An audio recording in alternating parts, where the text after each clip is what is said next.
Kaya usually, ito yung mga athletic, tumatakbo, hindi umiinom ng tubig, yung puro soft drinks ang iniinom, or yan yung mga acute kidney injury, or may trauma, nabugbog yung kidney ninyo, iihi kayo ng kulay pula, hindi yellow. Tapos may protein.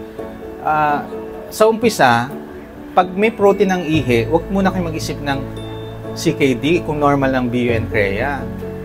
Ang number 1 na cause ng proteinuria is infection. Kung may UTI kayo, may protein ng ihi.